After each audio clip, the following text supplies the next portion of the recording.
আপনারা এই যে অল্প কয়েকজন ভাই আছেন, একই গোত্রের কিন্তু সবাই, আপনাদের ধরনের নিয়ন্ত্রণ করতে কীরকম ঝামেলা হয়ে যাচ্ছে।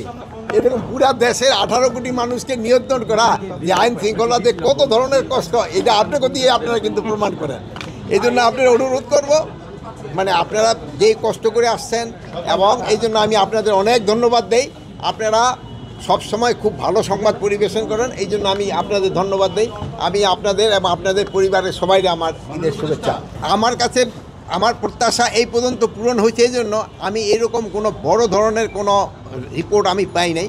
হ্যাঁ, রাস্তাঘাটে তো 2-1টা অ্যাক্সিডেন্ট হয়েছে, এটা তো আমি না করব না, কিন্তু ওই ধরনের কোনো বড় ধরনের কোনো ঘটনা ঘটে, 2-1টা ছোটোখাটো চুরি চেষ্টামি এইগুলি তো হচ্ছে, এটা না, বাট বড় ধরনের। এই জন্য আমি মোটামুটিভাবে খুশি, যেমন আপনারাও খুশি, আমিও খুশি। এখনের লোক শোনা আপনারা বলছেন যে অনেক মামলাগুলি আছে, যে কিছু মামলাগুলি ইনভেস্টিগেশন হয় নাই, ইনভেস্টিগেশন হওয়ার পরে যে দোষী হবে তার আইনের আওতায় নেওয়া হবে। কথা শেষ করতে দেন ভাই, মাঝখানে কথাগুলি তো কথা বলা যায় না। আপনারাই কিন্তু সবসময় বলছেন নির্দোষীরা যেন কোনো অবস্থায় সাজা না পায়, এই জন্য আমাদের ইনভেস্টিগেশনটা করতে দেন।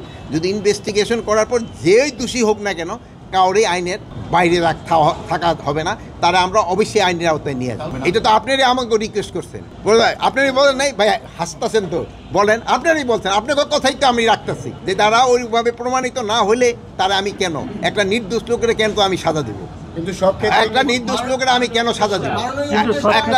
একটা আরে ভাই শেষ করতে দেন, একটা দোষী যে হবে তারা আমরা শাস্তি দেব।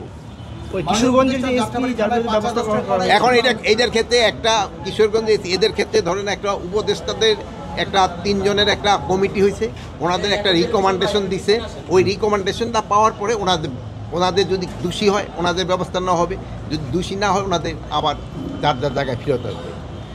আর কোনো কিছু তো আপনারা দোয়া করেন, ভালো থাকেন।